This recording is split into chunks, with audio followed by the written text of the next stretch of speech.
समाधान समाधान समाधान। नमस्कार, आदाब, सत श्री अकाल मित्रों, स्वागत है आप सभी का समाधान कार्यक्रम में। और आज गणतंत्र दिवस है, राष्ट्रीय पर्व हमारे देश का। पूरा देश खुशी में झूम रहा है, तो आप सभी को गणतंत्र दिवस की ढेर सारी शुभकामनाएं और बधाइयां। मित्रों, सचमुच ये राष्ट्रीय पर्व हमें अपने देश की महानता की याद दिलाता है। ये ऋषि मुनियों की और देवों की भूमि है। और चीन में एक कहावत प्रसिद्ध है मित्रों।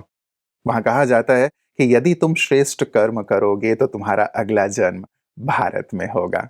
कितनी सुंदर सी बात है ना, जिससे हमारा सीना गर्व से चौड़ा हो जाता है और हमें अपने देश की महानता का बोध होता है कि हम सब कितने भाग्यवान हैं, महान हैं। और क्यों ना पुनः हम सब कुछ ऐसे श्रेष्ठ कर्म करें कि जो हमारा देश आध्यात्मिक गुरु था, सिरमौर था, फिर से वैसा सिरमौर बन जाए। आज सुंदर चर्चा आदरणीय भ्राता जी से करेंगे कि कैसे पुनः हम देश को उसी बुलंदी पर ले जा सकते हैं। आइए पहले उनका अभिनंदन करते हैं। भ्राता जी, बहुत बहुत स्वागत और गणतंत्र दिवस की ढेर सारी शुभकामनाएं। Thank you. और समस्त देशवासियों को इस श्रेष्ठ दिन की बहुत बहुत शुभकामनाएं और बधाइयां। सचमुच आज हमारे देश में बहुत सुंदर लहर है, वाइब्रेशंस हैं, हर एक के मन में खुशियां हैं जी, क्योंकि आज के ही दिन 1950 में हमारा देश गणतंत्र राष्ट्र बना था और डॉक्टर अंबेडकर की अध्यक्षता में जो संविधान बनाया गया था वो लागू हुआ था। तो हजारों वर्ष की दास्तां, 750-800 वर्ष की दास्तां के बाद हमारा देश स्वतंत्र हुआ 1947 में 15 अगस्त को। देश में एक नूतन लहर थी। हम अपने देश का भविष्य कुछ और बनाना चाहते थे। संविधान भी लागू हुआ, अनेक नेताएं आए और चले गए। देश ने कई प्रगतियां प्राप्त की, बुलंदियों को छुआ। आज हम यहाँ आ पहुंचे हैं जहां हमारा देश विकास की ओर अग्रसर है। ऐसा नहीं कहा जाएगा कि कुछ नहीं हुआ, बहुत कुछ हुआ है। ये तो समय की धारा थी कि गिरावट हुई, लेकिन अब हम उत्थान की ओर अग्रसर हैं। तो बहुत ही सुंदर पर्व है। सारा देश, जैसे और पर्व हमारे देश में मनाए जाते हैं, दिवाली, होली और राखी, क्या क्या लोग उसी में झूमे रहते हैं, खुशियां मनाते हैं। आज भी ऐसा ही दिन है। जी। और तिरंगा हर तरफ लहरा रहा है, लोग बिल्कुल ही तिरंगे को सलाम कर रहे हैं और देशभक्ति का एक सुंदर सा जुनून और जज्बा चारों तरफ दिखाई दे रहा है। पता जी, जहाँ से मैंने शुरुआत की थी, एक बहुत ही सुंदर सी मान्यता विदेशों में भारतवर्ष के लिए है। जब कभी अध्यात्म की बात आती है, भगवान की बात आती है, तो विदेशी भारत की ओर देखते हैं और एक अलग ही श्रद्धा की भावना है। क्या है भारत भूमि में खास ऐसी बात जो सारा संसार भारत की ओर ही देखता है? मैं तो एक छोटा सा अनुभव शेयर करना चाहूँगा। हमारे यहाँ हजारों विदेशी हर वर्ष आते हैं, जी, 10,000 आते हैं। जब वो लोग भारत की सीमा में पहुंचते हैं, अब हमें अपने अनुभव बताते हैं कि सीमा में आते ही वाइब्रेशंस बदल जाते हैं। अच्छा, एक आध्यात्मिकता की लहर, एक शांति की अनुभूति और इसके साथ एक खुशी, एक खुलापन सा महसूस होने लगता है। ये सत्य है कि संसार में किसी को भी अगर सत्य ज्ञान चाहिए तो भारत में ही आता है। अगर किसी को शांति का मार्ग चाहिए वो भी भारत में आता है। और अगर किसी को भगवान की खोज हो वो भी टिकट यहीं का खरीदता है। सच है ये। कितनी तो बड़ी बात है भारतवर्ष के तो लिए। आते हैं लोग, हमें बताते हैं, हम जी, भगवान की खोज में थे, भारत में घूमे। जब ब्रह्मा कुमारी में आए तब शांति प्राप्त हुई, लक्ष्य मिल गया, प्रभु प्राप्ति हो गई। तो सच तो ये है इसके पीछे कि ये भारत जैसे देवभूमि है।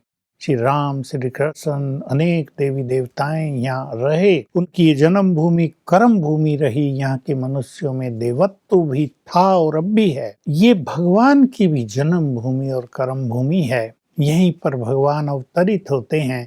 देखिए, भारत में तो अनेक अवतारों का गायन है, उस चर्चा में तो हम नहीं जाएंगे। किसी और देश में भगवान के आगमन की कोई चर्चा ही नहीं है। तो ये भारत इसलिए महान है, यहाँ भगवान के कदम पड़ते हैं, उसकी दृष्टि पड़ती है। यहाँ अनेक संत महात्माएं योगी पुरुष रहे हैं, सदा ही रहते जी। हैं। उनके वाइब्रेशन से ये देश महान बना रहा है। सचमुच भारत की ये महिमा सुनकर मन बेहद आनंदित होता है और आज सभी आनंदित हो ही रहे हैं। ये आनंद हमेशा कायम रहे, ऐसी हम कामना करते हैं। ब्रता जी, कुछ लोगों ने आज गणतंत्र दिवस है तो अपनी शुभकामनाएं भी भेजी हैं। हमें अमित जी लिखते हैं कि freedom in the mind, strength in the words, pureness in our blood, pride in our souls, zeal in our hearts.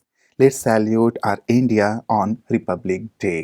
तो इन्होंने सभी को अपनी तरफ से शुभकामनाएं दी हैं ब्रता जी, और बहुत सारी मैसेजेस हैं, सभी तो मैं नहीं पढ़ पाऊंगा। एक और मैसेज हमें तृप्ति जी ने भेजा है मुंबई से। ये कहती हैं कि मेरे देश का मान हमेशा बनाए रखूंगी, दिल तो क्या जान भी इस पर निछावर करूंगी, अगर मिले मौका देश के काम आने का तो बिना कफन के ही देश के लिए सो जाऊंगे।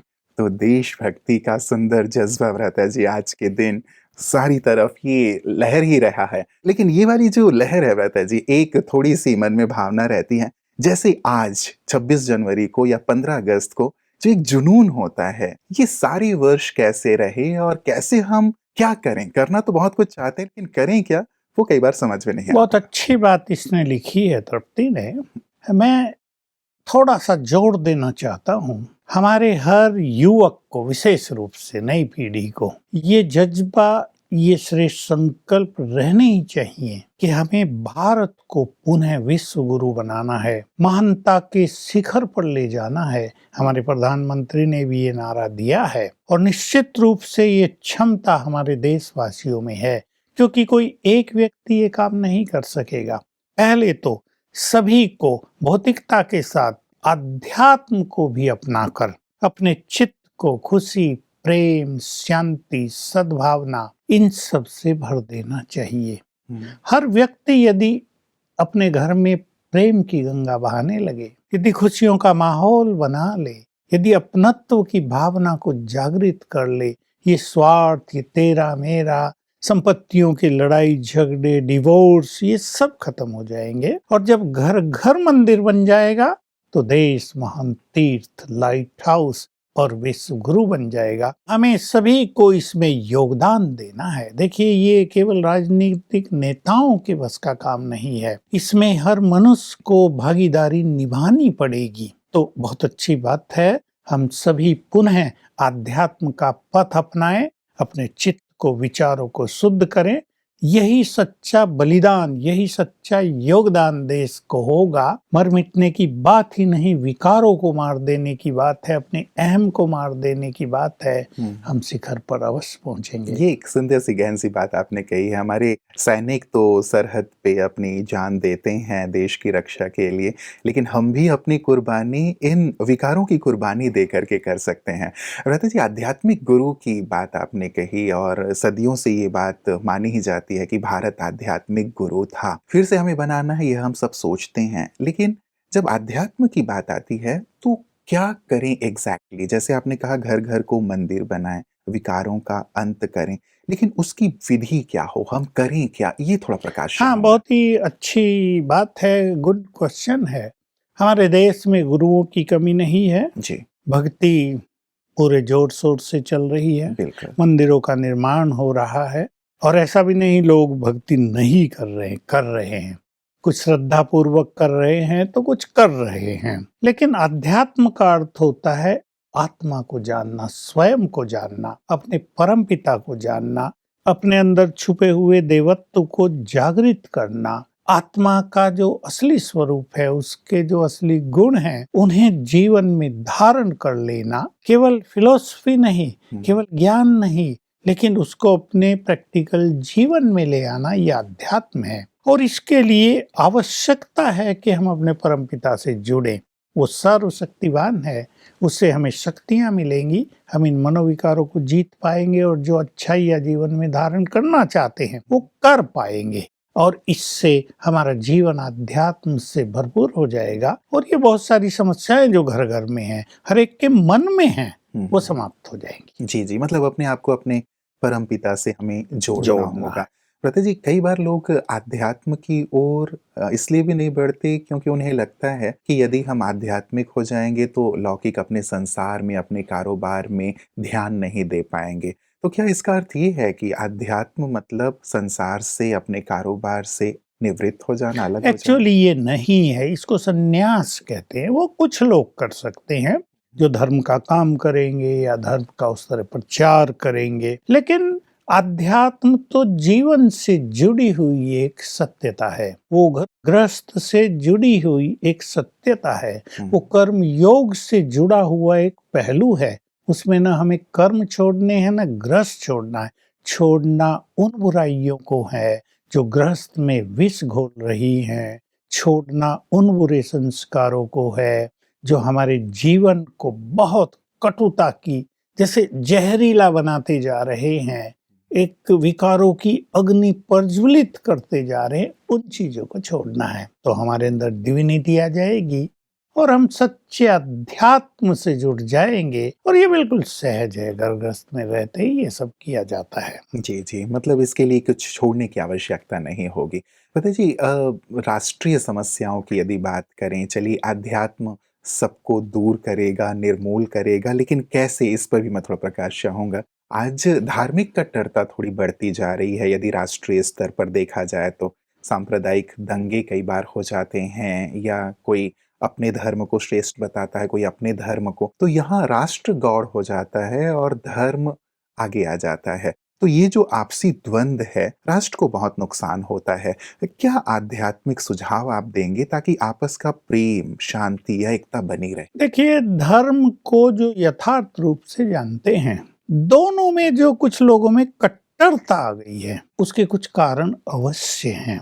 अब दोनों को ही सॉफ्ट होना चाहिए। धर्म ग्रंथों के जो मूल सिद्धांत हैं, जैसे हम सब रूहें हैं, आत्माएं हैं, जी। उसको हम प्रैक्टिकल जीवन में अपना लें। जब सभी आत्माएं हैं, सभी रूहें हैं, तो घृणा किससे?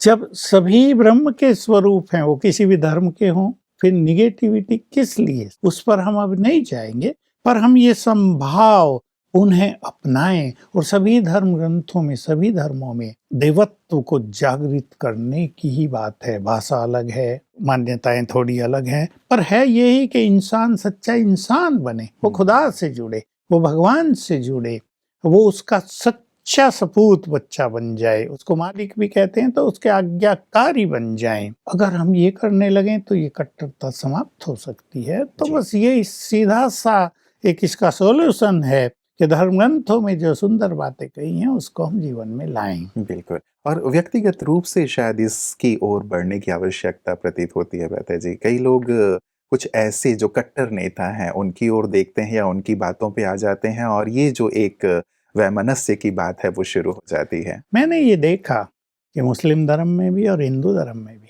ऐसे बहुत सारे धर्म नेता हैं जो बहुत स्वीट हैं एक दूसरे के लिए, जो एक दूसरे की मान्यताओं को, उनके धर्म को, उनके धर्म ग्रंथों को बड़ा सम्मान देते हैं। पर दोनों ही तरफ कुछ कट्टर लोग भी हैं जो कड़वाहट पैदा कर देते हैं। मैं देश के हित में सभी को कहूँगा कि जब हम सबको रहना यहाँ है तो क्यों न प्यार की गंगा बहाएं, क्यों न एक दूसरे के लिए सद्भावनाएं पैदा कर लें। रहना यहाँ है ना, कोई किसी को अलग कर ही नहीं सकता, सब यहीं के वासी हैं। तो बहुत प्यार से आत्मिक स्वरूप में स्थित होकर, आत्मिक भाव रखते हुए हम यहाँ रहेंगे तो सचमुच दोनों संप्रदाय मिलकर, और भी जो छोटे छोटे हैं, सब मिलकर इस देश को सर्वोच्च शिखर पर ले जाएंगे। बिल्कुल। और जब तक एक नहीं होंगे तब तक ये जो देश के विकास की बात है वो नहीं हो पाएगी। और वैसे हम लोग नारा तो लगाते हैं कि हिंदू, मुस्लिम, सिख, ईसाई आपस में है, भाई भाई। आपने सुंदर बात कही कि अब इसे स्वरूप में ले आए, जीवन में ले आए। एक बड़ी सी समस्या ब्रता जी और दिखाई देती है आजकल, जो आर्थिक असमानता की बात चल रही है, आरक्षण की बात चल रही है कि भाई कोई ऊपर है, कोई नीचे है, उसके कारण भी एक संघर्ष की स्थिति दिख रही है। गरीबी है या जनसंख्या विस्फोट है, यहाँ क्या अध्यात्म कुछ मदद कर सकता है देश के बिल्कुल। लोगों? देखिए, ये सब चुनाव के लिए होता है, हम सब जानते हैं। देशवासियों को कुछ ना कुछ फायदा भी इससे मिलता है, लोग खुश होते हैं कि जब चुनाव आते हैं कई चीजें ठीक तो हो जाती हैं, कम से कम हमारी सड़कें बन जाती लेकिन हैं। भ्राता जी कम से कम देश की यदि बात करें तो फिर हाँ देश हित में शायद ये निर्णय नहीं होते। हाँ, देश हित में एक्चुअली होते नहीं, इसके पीछे कहीं ना कहीं स्वार्थ छिपा ही रहता है और लोग ये सोचते हैं वो स्वार्थ भी आजकल जरूरी है। पर आध्यात्मिक शक्ति अगर हमारे नेताओं में हो जाए तो शायद इस चीज की जरूरत ही ना हो। उन्हें लोग देवता मानकर वोट तो सारी उनको ही दे देंगे, इसलिए इन चीजों की जरूरत ही नहीं रहेगी। और सच्ची बात यही, जो श्रेष्ठ कार्य करता है, जो सबका कल्याण करता है, जो सबका सोचता है, उसको सब जानते ही हैं। अगर हम अध्यात्म को भी इन सब से जोड़ दें, नेता वही है जो सच्ची नीतियों का आचरण करे, जिसका अपना जीवन भी आदर्श हो। हमारे देश में ऐसे नेता थे शुरू में जब देश स्वतंत्र हुआ, फिर से वैसे ही नेता बन जाएंगे, हमें पूर्ण विश्वास है, और देश की ये सभी समस्याएं भी समाप्त हो जाए। एक बात आपने कही भ्राता जी कि सब आध्यात्मिक हो जाए तो सुंदर हो जाएगा। तो कई बार लोग प्रश्न करते हैं कि जो ये आध्यात्मिक लोग हैं, जो बहुत अच्छे विचारों के हैं, वो लोग राजनीति में क्यों नहीं आ जाते ताकि देश ठीक-ठाक हो जाए? नहीं, बिल्कुल ठीक विचारधारा उनकी, लेकिन ऐसे लोग तो कभी-कभी वोट देने भी नहीं जाते। वो सोचते हैं किसे दें, सब तो ऐसे ही हैं। और ये हमारा सिस्टम थोड़ा-सा बिगड़ गया है कि इसमें अच्छे लोग जाना ही नहीं चाहते। कोई डर्टी राजनीति हो गई या अनेक बातें हो गई। खैर, ये सब अब सुधरेगा। ये सब एक सुंदर स्थिति की ओर चलेगा। आखिर सदा ही अंधकार नहीं रहता, सदा ही कड़वाहट नहीं रहती, सदा ही मनुष्य ऐसी निम्नतर स्थिति पर नहीं रहता। वो हाईएस्ट था, ठीक है, नीचे आया है, फिर ऊपर चढ़ेगा, हमें ये पूर्ण विश्वास है। जी, जी, जी। भ्रष्टाचार की भी बात निकलती रहती है भ्राता जी, या फिर एक बलात्कार की घटनाएँ भी देश में बढ़ रही हैं, तो लोगों को थोड़ा-सा इस विषय में चिंता अवश्य होती है कि क्या किया जाए? इस पे क्या आप कहेंगे देशवासियों को? बात यही है, मैं भी इन चीज़ों पर बहुत गहराई से विचार करता हूँ। हमारे प्रधानमंत्री ने भ्रष्टाचार को रोकने का बहुत प्रयास किया है, लेकिन जो लोग हैं वही इसमें डूबे हुए हैं तो उनको ये कठिनाई होती है। अगर लोगों का भी सहयोग मिल जाए उन्हें, तो इसको दूर करना कठिन काम नहीं है। लेकिन सिद्धांत यही है, जब तक मनुष्य भ्रष्टाचारी नहीं बना, तब तक भ्रष्टाचार को समूल नष्ट नहीं किया जा सकता। इसलिए अध्यात्म के द्वारा हम मनुष्य को श्रेष्ठाचारी बना रहे हैं। हम लोगों का यही कर्तव्य है। और रेप के केस भी इसीलिए बढ़ रहे हैं क्योंकि काम वासना अब भिन्न भिन्न तरह से उसको जगाया जा रहा है, उसको खत्म नहीं किया जा रहा। चाहे फिल्में हो, चाहे इंटरनेट हो, व्हाट्सएप, फेसबुक, जो जो आजकल प्रचलित है, उससे वासनाएं बढ़ रही हैं। तो युवक अपने को कंट्रोल नहीं कर पाते और वो कहीं ना कहीं लिप्त हो जाते हैं इन चीजों में। अगर अध्यात्म की पुनः लहर फैलाई जाए, सबको ये रियलाइजेशन दी जाए, you are souls, you are originally pure, तो वो प्योरिटी जागृत होगी और इस समस्या से हम सहज मुक्त हो सकते हैं। कानून बन गए, फांसी का भी प्रावधान हो गया, कड़ी से कड़ी सजा भी होती है, लेकिन जब मनुष्य वासनाओं के वश होता है वो अंधा हो जाता है। इसलिए अध्यात्म बहुत जरूरी है। जी, जी। ब्रह्मा कुमारीज़ तो ये कार्य कर रही हैं भ्राता जी, और भी कई आध्यात्मिक संगठन हैं जो बहुत ही चिंतित हैं। जैसी बात आपने कही कि युवाओं में ये चीज़ें अच्छी हों, संयमित हों, जीवन अच्छा हो। क्या ब्रह्मा कुमारीज़ कुछ ऐसा भी कार्य कर रही हैं जिससे सरकार तक ये बात जाए कि भई कौन-सी चीज़ें विषय विकारों को बढ़ा रही हैं या भ्रष्टाचार को आगे बढ़ा रही हैं और इनका ये निदान हो सकता है? क्या कुछ ऐसे प्रयास भी ब्रह्मा कुमारीज़ कर रही हैं? नहीं, ये तो हम लोग की ओर से होते हैं। युवकों के लिए बहुत सारे अभियान चलाए जाते हैं। एजुकेशन विंग की तरफ से हमारे बहुत सुंदर प्रोग्राम चलते हैं ताकि स्कूल कॉलेजों में ये अवेयरनेस दी जाए। चाहे मोबाइल का यूज है, चाहे इंटरनेट का यूज है, चाहे फेसबुक, व्हाट्सएप, जो भी हैं, इनसे तुम्हारा ब्रेन बहुत वीक हो रहा। आजकल तो वैज्ञानिकों ने रिसर्च कर ली कि इससे ब्रेन श्रिंक होता है, ब्रेन सिकुड़ता है। जी। तो बच्चों को अगर मोबाइल दिया जा रहा है तो समझो उनका मौत का इंतजाम किया जा रहा है। तो सभी लोग इसके लिए जागरूक होंगे जल्दी ही और इस समस्या का निदान हो जाएगा। परंतु आध्यात्मिक लहर समाज में फैलाना बहुत आवश्यक है। उससे ही हर व्यक्ति के अंदर जो महानताएं छुपी हैं, जो श्रेष्ठताएं और शक्तियां छुपी हैं, वो जगेंगी और हम बहुत अच्छे हो जाएंगे। तब ये विज्ञान के आविष्कार हमारे लिए वरदान बन जाएंगे। चलिए, इसी की आवश्यकता है। लगता है कि उसका गलत यूज़ ना किया जाए, सही सही इस्तेमाल करके हम उसे एक सुंदर जीवन की ओर लेके चलें। राम राज्य की बात बापूजी भी किया करते थे और ब्रह्मा कुमारीज़ भी कहती हैं कि हम राम राज्य लाने के लिए सारा प्रयास कर रहे हैं। कब आएगा ये राम राज्य? क्या व्यक्ति को करना होगा और उसकी जो परिकल्पना है वो क्या है? देखिए, जब यहाँ इस सृष्टि पर देवताओं का राज्य होता है, ये सतयुग और त्रेता युग में होता है, उसको ही रामराज कहा जाता है। कुछ भी कष्ट जहाँ नहीं होते, सुख शांति पवित्रता सबसे मनुष्य भरपूर होता है, प्रकृति सब कुछ प्रदान करती है। ये कोर्ट कचहरी जेल पुलिस हॉस्पिटल्स डॉक्टर ये सब होते ही नहीं। जो आजकल ये सब फैल गया है वो सब नहीं होता है। ऐसे संसार की स्थापना केवल वही करता है जो जगत नियंता है। वो इस समय आकर इस युग को बदलने का कार्य कर रहा है और उसने बहुत मनुष्यों को देवत्व प्रदान कर दिया है, बहुत मनुष्यों को अपनी शक्तियां अधिकार प्रदान किए हैं। वो अब इस सृष्टि का जैसे परिवर्तन कर देंगे और कुछ ही सालों के बाद गंदगी समाप्त होगी, देव युग आएगा और जिसे हम रामराज कहेंगे, जहाँ सुख चैन की बंसी बजेगी, कोई बीमारी नहीं होगा, मानसिक रोग ही नहीं होंगे, ये घृणा ईर्षा द्वेष खत्म होके सबके अंदर प्यार और सद्भावनाएं पैदा हो जाएंगी। तो ये समय आ रहा है, हम उसका आह्वान कर रहे हैं। खुशी का माहौल है तो ब्रह्मा कुमारी इसकी ओर से समूचे देशवासियों को या विश्व में जहाँ कहीं भी भारतवासी हैं उन्हें आज क्या शुभ संदेश देंगे? मैं ये कहूँगा, आपने संसार के बहुत सारे भौतिक सुख वैभव विकास ह्रास सब कुछ देख लिया। अब भगवान से जुड़ जाएं, वो हमारा परम पिता है, उसकी शक्तियाँ हमें मिलेंगी, उसका प्रेम हमें मिलेगा, उसकी शांति हमें मिलेगी। ये जब हमारे अंदर आ जाएंगी तो ये देश स्वर्ग बन जाएगा। मैं कहूँगा, आओ हम सभी मिलकर आज के दिन एक दृढ़ संकल्प करें कि हम अपने देश को बहुत जल्दी सर्वोच्च शिखर पर ले जाएंगे, विश्व गुरु बनाएंगे। अब भी सारा संसार भारत की ओर देखना प्रारंभ कर चुका है और 5-7 साल में ये सारा विश्व केवल भारत की ओर देखेगा। तो मेरी सबसे यही प्रार्थना है, सबको यही संदेश है कि सभी अपने गौरव को पहचाने, महान बने और जैसी खुशी आज है वैसी खुशी रोज अपने जीवन में लाएं। छोटी छोटी बातों का त्याग कर दें, स्वार्थ का अहम का त्याग कर दें, तो सबके घर घर मंदिर बन जाएंगे। बहुत बहुत सुंदर भ्राता जी, बहुत बहुत शुक्रिया आपका। सुंदर संदेश आपने सभी को दिया है। हम भी कामना करते हैं कि जल्द हमारा देश ऐसा बन जाए जहां समूचा संसार ही सारा संसार इसकी ओर देखे और सबका जीवन भी खुशियों से परिपूर्ण हो। आपका दिल से बहुत बहुत शुक्रिया और एक बार पुनः गणतंत्र दिवस की बहुत सारी बधाइयाँ।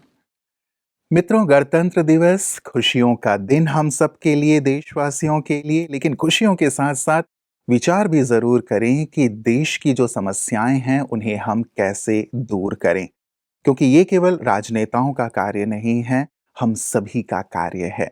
और यदि हम जीवन में आध्यात्म को ले आते हैं तो ये कार्य बहुत सहज हो जाता है, समस्याएं भी निर्मूल हो जाती हैं, दूर हो जाती हैं। आए व्यक्तिगत स्वार्थ से ऊपर उठकर हम देश हित में कुछ विचार अवश्य करें कि कैसे राष्ट्र को पुनः आध्यात्मिक गुरु बना सकते हैं, सिरमौर बना सकते हैं। किसी ने बहुत सुंदर गीत की पंक्तियां कही हैं मित्रों।